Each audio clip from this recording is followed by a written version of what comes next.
2047 तक आत्मनिर्भर और विकसित राष्ट्र बनाने के सपने को साकार करेंगे।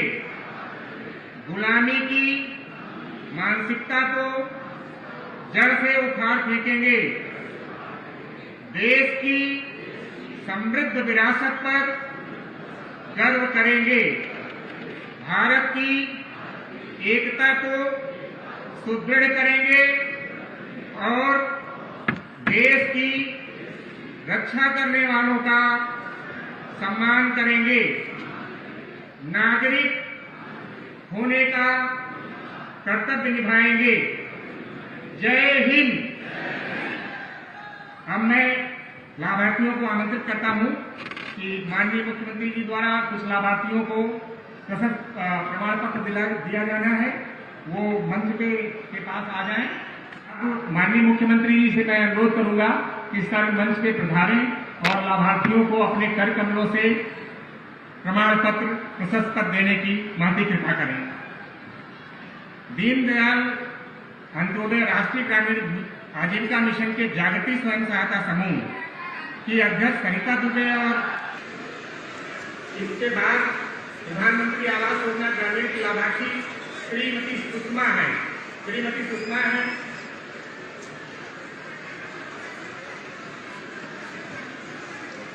श्रीमती शीला है। प्रधानमंत्री आवास योजना ग्रामीण लाभार्थी माननीय मुख्यमंत्री जी के कर कमलों से उन्हें गृह प्रवेश की चाबी दी जा रही है। बहुत तालियों से हार्दिक स्वागत करें। प्रधानमंत्री रोजगार सृजन कार्यक्रम में 10 लाख रुपए का चेक अतिकुर रहमान जी को डेमोजन माननीय मुख्यमंत्री जी कर कमलों से दिया जा रहा है। अब लैपटॉप जो हमारी CSC के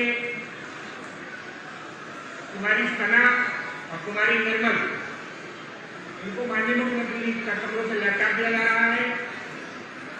घरौनी योजना के लाभार्थी श्री जय सिंह को माननीय मुख्यमंत्री जी के कर कमलों से घरौनी दी जाएगी। श्रीमती तारावती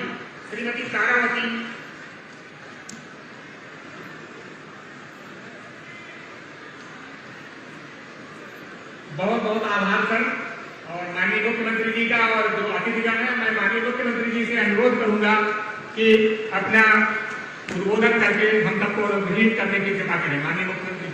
भारत माता की, भारत माता की, भारत माता की।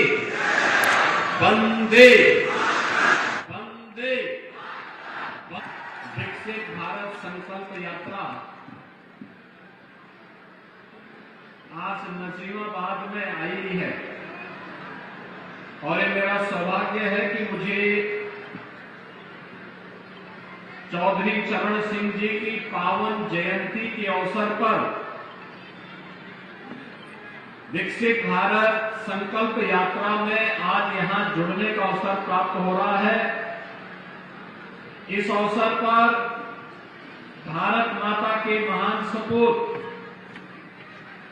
किसान पुत्र पूर्व प्रधानमंत्री चौधरी चरण सिंह जी की स्मृतियों को नमन करते हुए आप सभी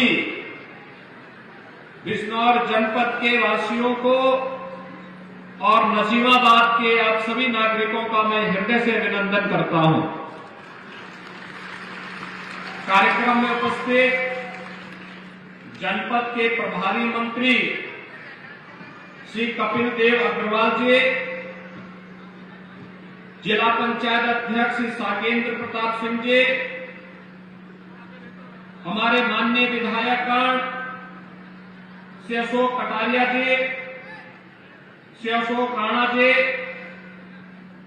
कुंवर सुशांत सिंह जी, श्री ओम कुमार जी, श्रीमती सुची चौधरी जी, भारतीय जनता पार्टी के क्षेत्रीय अध्यक्ष श्री सत्येंद्र सिसोदिया जी, जिला प्रभारी हरिओम शर्मा जी, जिला अध्यक्ष भूपेंद्र चौहान जी, डीसीपी के चेयरमैन श्री दिनेश चौधरी जी, पूर्व सांसद कुंवर भारतेंद्र सिंह जी, पूर्व सांसद डॉक्टर यशवंत सिंह जी, ब्लॉक प्रमुख श्री तपराज सिंह जी और विकसित भारत संकल्प यात्रा में बिजनौर जनपद में नजीमाबाद के आज के इस कार्यक्रम में उपस्थित सभी भाइयों और बहनों, महात्मा विदुर की इस पावन धरा को नमन करते हुए विकसित भारत संकल्प यात्रा में मैं आप सबका स्वागत करता हूं। भाइयों बहनों, बिजनौर लखनऊ से जितनी दूर लगता है, मुझे बिजनौर आने में और उसको और नजदीक में महसूस करता हूं, और इसी का परिणाम है कि आज बिजनौर तेजी के साथ विकास की मुख्य धारा के साथ जुड़ते हुए पश्चिमी उत्तर प्रदेश का एक आदर्श जनपद बनने की ओर अग्रसर है। भाइयों बहनों, जब विकास होता है तो उसका लाभ सबको प्राप्त होता है, प्रत्येक नागरिक के जीवन में परिवर्तन आता है। लेकिन विकास की पहली शर्त होती है सुरक्षा। सुरक्षा के साथ सरकार ने पहले दिन से कह रखा है कि हमारी संवेदना गरीब के लिए है, अन्नदाता किसान के लिए है, नौजवान के लिए है, बहन बेटियों की सुरक्षा के लिए है, व्यापारियों की सुरक्षा को लेकर के है, आम नागरिक को शासन की योजनाओं का लाभ प्रदान करने को लेकर के है। हमारी संवेदना किसी माफिया, किसी अपराधी के प्रति कतई नहीं है। जीरो टॉलरेंस के साथ सरकार कार्य करेगी और अपराधी और माफियाओं से सख्ती से निपटने का काम भी करेगी। भाइयों बहनों, ये शक्ति का परिणाम हुआ। एक तरफ सुरक्षा का वातावरण बना, दूसरी तरफ जिस राज्य में हर दूसरे दिन बड़े दंगे होते थे, महीनों महीनों कर्फ्यू लगा रहता था, आज उसी उत्तर प्रदेश के बारे में लोग कहने के लिए मजबूर हैं कि नो कर्फ्यू नो दंगा, यूपी में सब चंगा है ना। आज कर्फ्यू तो नहीं लगता ना, दंगा भी नहीं होता ना, कांवड़ यात्रा शांतिपूर्ण तरीके से निकल रही है ना, पर्व और त्योहार शांतिपूर्ण ढंग से मनाए जा रहे हैं ना, बेटियां सकुशल स्कूल जा पा रही है ना। और भाइयों बहनों, कनेक्टिविटी कितनी बेहतर हुई है। बिजनौर से, मेरठ से और दिल्ली से 4 लेन की कनेक्टिविटी से नजीमाबाद भी जुड़ रहा है। तेजी के साथ इस कार्यक्रम को आगे बढ़ा रहे हैं और अभी तो हमारा प्रयास है कि गंगा एक्सप्रेसवे समय पे बनके तैयार हो जाएगी तो गंगा एक्सप्रेसवे को मेरठ से फिर इसी रास्ते हरिद्वार तक ले जाने के लिए भी कार्य प्रारंभ करें। कोई सोचता था कि बिजनौर में भी मेडिकल कॉलेज बनेगा। भाइयों बहनों, आज बिजनौर में सरकारी मेडिकल कॉलेज भी बन रहा है, प्राइवेट मेडिकल कॉलेज भी बन रहा है। यह विकास की प्रक्रिया के साथ जुड़ते हुए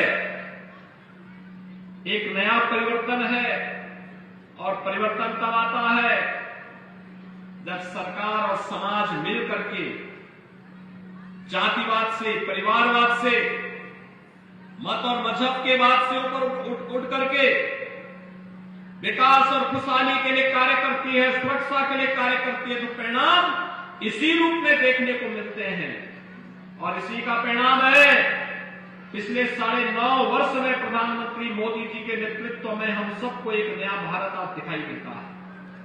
एक नया भारत जिसमें सभी प्रकार की सुविधाएं भारत के नागरिक के लिए, उसको सुरक्षा भी मिलेगी, उसकी समृद्धि के लिए कार्य भी होगा। इंफ्रास्ट्रक्चर के highway, railway, airport, medical college, अच्छे संस्थान भी बनेंगे। गांव को बेहतर कनेक्टिविटी भी मिलेगी और हर गरीब को बिना भेदभाव के शासन की योजनाओं का लाभ मिल करके उसके जीवन में परिवर्तन लाने का काम भी करेंगे। आप सोचिए, आजादी के बाद 70 वर्षों तक लोग क्या कर रहे थे। मोदी जी ने मात्र 9 वर्ष में 4 करोड़ गरीबों को मकान दे दिए और उत्तर प्रदेश में 6 वर्ष में 55 लाख गरीबों को एक आवास मिल गया। अब सोचिए, जिस गरीब के वहां मकान न हो, बरसात के समय उसका परिवार कैसे रहता रहा होगा। लेकिन आज उसके पास पक्का मकान है तो परिवार भी खुशहाल है, बच्चे भी पढ़ लिख रहे हैं और साथ ही साथ उस व्यक्ति को इस बात की भी वो है कि जो मकान के लिए पूंजी बचाई थी, उस पैसे का उपयोग व्यवसाय करने में वो आसानी से कर दे रहा है। जिनके घरों में शौचालय नहीं थे, क्या हाल होते रहे होंगे उन लोगों के। जिनके घर में बिजली नहीं थी, क्या हाल होते रहे होंगे। जिनके घर में उज्ज्वला योजना का कनेक्शन नहीं था, क्या हाल होते रहे होंगे। और भाइयों बहनों, कोरोना कालखंड में तो क्या काम किया सरकार ने। मोदी जी योजना बनाते थे, प्रदेश सरकार उसको प्रभावी ढंग से लागू करती थी और फिर चाहे वह फ्री में टेस्ट रहा हो, फ्री में उपचार की व्यवस्था रही हो, फ्री में वैक्सीन रही हो, या फिर गरीब प्रधानमंत्री गरीब कल्याण अन्न योजना के माध्यम से फ्री में अन्न की योजना हर गरीब को देने का रहा हो। 15 करोड़ गरीब उत्तर प्रदेश के अंदर और 80 करोड़ लोग देश के अंदर इस योजना का लाभ लिए। हर महामारी में लोग भूखों मरते थे। पहली बार हुआ कोरोना दुनिया की सबसे बड़ी महामारी थी इस सदी की। और भाइयों बहनों, भूख से कोई मौत नहीं हुई, उपचार के अभाव में कोई मौत नहीं हुई।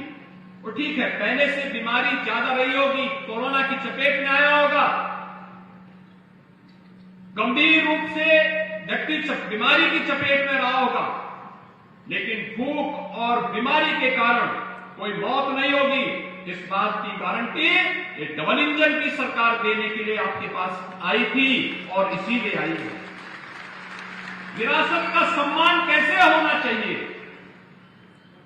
आज मैं इससे पहले बिलारी मुरादाबाद में चौधरी चरण सिंह जी की 51 फीट मूर्ति का अनावरण करके आया हूं। 51 फीट ऊंची। और भाइयों बहनों, हम लोग यहां पे विदुर कुटी के पुनरुद्धार का काम भी कर रहे हैं। मैं जब भी यहां आता था, श्री अशोक कटारिया जी इस बात को कहते थे, अशोक राणा जी इस बात को कहते थे, सुशांत हमें इस बात को कहते थे, या फिर सुची चौधरी जी इसी बात को कहते थे कि आखिर इनका भी इतने पुराने 5000 वर्षों का लिखित इतिहास जो हमारे पास है, आज हम उसका पुनरुद्धार की कार्रवाई भी कर रहे हैं। और यहां के मेडिकल कॉलेज का नामकरण भी हम लोगों ने महात्मा विदुर के नाम पर ही किया है। 1 डिस्ट्रिक्ट 1 प्रोडक्ट में यहां के उद्यमियों को एक नई गति मिली है, एक नया स्थान मिला है, आगे बढ़ने के लिए एक नई प्रेरणा मिली है। तमाम योजनाओं से प्रधानमंत्री मुद्रा योजना हो, प्रधानमंत्री रोजगार सृजन योजना हो, मुख्यमंत्री युवा रोजगार सृजन की योजना हो, इन सभी योजनाओं के साथ जुड़ने का अवसर प्राप्त हुआ है। तो जीवन सुरक्षा बीमा योजना व्यक्ति को 2 लाख रुपए की सुरक्षा बीमा का कवर भी दे रहा है। एक गरीब बीमार हो जाता था, पूरा परिवार गरीबी की रेखा में असहाय सा हो जाता था। आज हर गरीब को 5 लाख रुपए की सालाना स्वास्थ्य बीमा का कवर, आपने देखा होगा वह लाभार्थी जब मंच पे आया था, मैं भी आपकी तरह सामने बैठकर इसीलिए सुनना चाहता था। उस गरीब की पीड़ा क्या है। वह गरीब जिसके घर में कोई बीमार होता था, पैसा नहीं होता था, कहां जाएगा। और इसलिए सरकार ने कहा नहीं, हम उसके साथ खड़े हैं। और आपने देखा होगा पथरी का ऑपरेशन कार्ड लेके गया, फ्री में हो गया। 5 लाख रुपए हर साल, 5 लाख रुपए की सुरक्षा बीमा कवर मिलेगी। और इसके लिए 10 करोड़ लोग उत्तर प्रदेश में और 50 करोड़ लोग देश में इस सुविधा का लाभ ले रहे हैं। पहले के लोगों ने क्यों नहीं दिया। पहले की सरकारें गरीब को भूखों मार देती थी, बीमारी से मार देती थी, मकान के बहाव में मार देती थी, कुछ चुनिंदा लोगों को मिलती थी, युवाओं को नौकरी नहीं मिलती थी, और कावड़ यात्रा निकालने की कोई बात करता था तो झूठे मुकदमे ला देती थी। आज तो कावड़ यात्रा भी निकल रही है और अयोध्या में राम मंदिर का निर्माण भी हो रहा है। भाइयों बहनों, सरकार आपकी आस्था का भी सम्मान कर रही है, सुरक्षा का माहौल भी दे रही है, युवाओं को रोजगार भी दे रही है। पुलिस की भर्ती में आपने देखा होगा, हमने अब तक 1,64,000 भर्ती अकेले पुलिस में की है और कुल 6 लाख सरकारी नौकरी दी है। और मुझे खुशी होती है जब बिजनौर का नौजवान भी पुलिस में भर्ती होता है, उत्तर प्रदेश लोक सेवा आयोग की परीक्षा में स्थान प्राप्त करता है, उत्तर प्रदेश सरकार की किसी भी सेवा में स्थान प्राप्त करता है। और बिजनौर, क्योंकि मैं अपने हाथों से सर्टिफिकेट देता हूं, नियुक्ति पत्र देता हूं, और उस समय बुला के पूछता हूं कहां घर है, कहता बिजनौर का। तो मुझे लगता है बिजनौर भी विकास की मुख्य धारा के साथ जुड़ चुका है। भाई यही हम लोगों की खुशी है कि जो प्रयास प्रधानमंत्री मोदी जी ने आगे बढ़ाया था, उस प्रयास में हर नागरिक, हर किसान, हर नौजवान, हर महिलाएं, हर व्यापारी, समाज का हर तबका जुड़ रहा है। और आज उसी का परिणाम है उत्तर प्रदेश देश की सबसे बड़ी आर्थिक शक्ति बनने की ओर अग्रसर है, तेजी के साथ बढ़ रही है। आपने भी पिछले सप्ताह देखा होगा, जब हम लोग उत्तर प्रदेश में सरकार में आए थे, उत्तर प्रदेश देश की 6ठी अर्थव्यवस्था थी, आज हम नंबर 2 की अर्थव्यवस्था बन गए हैं। और जिस स्पीड से हम आगे बढ़ रहे हैं, अगले 3-4 सालों में उत्तर प्रदेश नंबर 1 की दिशा में आगे बढ़ेगा। उत्तर प्रदेश का नंबर 1 होने का मतलब उत्तर प्रदेश के नौजवानों के लिए नौकरी की उत्तर प्रदेश में गारंटी है। उत्तर प्रदेश के हर व्यापारी को समृद्ध होने की गारंटी, उत्तर प्रदेश में गरीबी रेखा से जीवन यापन करने वाले लोगों को उससे उभारने की गारंटी, बिना भेदभाव के अन्नदाता किसानों की आमदनी को कई गुना करने की गारंटी। और इसी गारंटी के साथ मोदी वैन, गारंटी वैन आपके पास आई है विकसित भारत संकल्प यात्रा को लेकर। विकसित भारत संकल्प यात्रा, जिनको योजना का लाभ मिला वे मंच से बोलेंगे, जिनको नहीं मिला उनका रजिस्ट्रेशन होगा और पात्रता के अनुसार फिर उनको भी इस योजना के साथ जोड़ करके उन्हें भी लाभान्वित किया जाएगा। इस गारंटी के साथ आज विकसित भारत संकल्प यात्रा आपके बीच आई है। मुझे बहुत प्रसन्नता है कि मुझे आज इस विकसित भारत यात्रा, मैंने कहा प्रशासन से, भाइयों बहनों आप तो जानते हैं, पहले लोग क्या कहते थे कि बिजनौर जाने का मतलब मुख्यमंत्री के लिए अभिषिक्त था। कोई मुख्यमंत्री कहां आता था यहां बिजनौर में, और नहीं आता था। इसके लिए जब मैं पिछले दिनों बिजनौर में आया था, रात्रि को रुका था, लोगों ने कहा सर यहां तो रुकने की कोई व्यवस्था नहीं, आप आइए मीटिंग करके चले जाइए। और मैंने कहा जब रात्रि में लोगों को समस्या होती होगी उसको कौन देखेगा, मैंने कहा रात्रि को वहीं रुकूंगा। कहा यहां तो रुकने की कोई व्यवस्था नहीं है। मैंने कहा इतनी बड़ी आबादी वहां रहती है, किसी के घर में भी मैं रह जाऊंगा, कौन बात है इसमें। और भाइयों बहनों, रात्रि को मैं रुका था यहां पे। आज मुझे उस समय विकास के कार्यों को आगे बढ़ाने का एक अवसर मिला था, देखने का अवसर मिला था। और जब फिर ये हुआ कि मुझे पश्चिमी उत्तर प्रदेश में विकसित भारत संकल्प यात्रा के कुछ कार्यक्रमों में भाग लेना है, तो मैंने कहा नजीमाबाद जाऊंगा इससे पहले, क्योंकि नजीमाबाद में मैंने बचपन में नजीमाबाद में देखा है। बहुत दिनों तक मैं इधर से होके जाता था, कोटद्वार से हरिद्वार जाना हो, देहरादून जाना हो, तो इसी रास्ते से मुझे जाने का अवसर मिलता था। और आज मैं देखता हूं कि यहाँ की चीनी मिल बहुत अच्छे ढंग से काम कर रही है, यहाँ के किसानों के जीवन में परिवर्तन ला रही है, यहाँ के नौजवानों के रोजगार का सृजन हो रहा है, यहाँ के किसानों ने अच्छी मेहनत करके प्रगतिशील किसान यहाँ पर आगे आए हैं, जिन्होंने खेती के नए तौर तरीके पर अपनाए हैं। 1 डिस्ट्रिक्ट 1 प्रोडक्ट में यहाँ के हस्तशिल्पियों ने अपने कौशल का परिचय दिया है और ये व्यापक परिवर्तन बिजनौर को एक नई ऊंचाई की ओर अग्रसर करेगा। और भाइयों बहनों, इसीलिए आज मैं आपके पास आया हूं। हमारे माननीय जनप्रतिनिधिगण विकसित भारत संकल्प यात्रा को, प्रधानमंत्री जी के विजन को गांव गांव तक पहुंचाने के लिए आपके पास आएंगे, आपके गांव में जाएंगे। इसे सफल बनाने के साथ साथ जो लाभार्थी लाभान्वित हुए हैं वे अपनी सफल कहानी को बोले, और जिनको नहीं मिला है उनका रजिस्ट्रेशन करवा करके उनको भी लाभान्वित कराने की दिशा में कार्रवाई को आगे बढ़ाना है। युवाओं को माई युवा भारत के साथ जुड़ना और उसके माध्यम से युवा ताकत के बल पर भारत को 2027 में दुनिया की तीसरी बड़ी अर्थव्यवस्था के रूप में प्रधानमंत्री मोदी जी के नेतृत्व में स्थापित करने के संकल्प के साथ हमें आगे बढ़ना है। और इसीलिए आज मुझे यहां पर आने का अवसर प्राप्त हुआ है। मैं विकसित भारत संकल्प यात्रा में चौधरी चरण सिंह जी की पावन जयंती के अवसर पर एक और आपका अभिनंदन करता हूं, चौधरी साहब को विनम्र श्रद्धांजलि अर्पित करता हूं और बिजनौर जनपद विकास की नित नई ऊंचाइयों को प्राप्त करे, इसके लिए अपनी शुभकामनाएं देते हुए अपनी वाणी को यहीं पे विराम देता हूं। धन्यवाद। जय हिंद।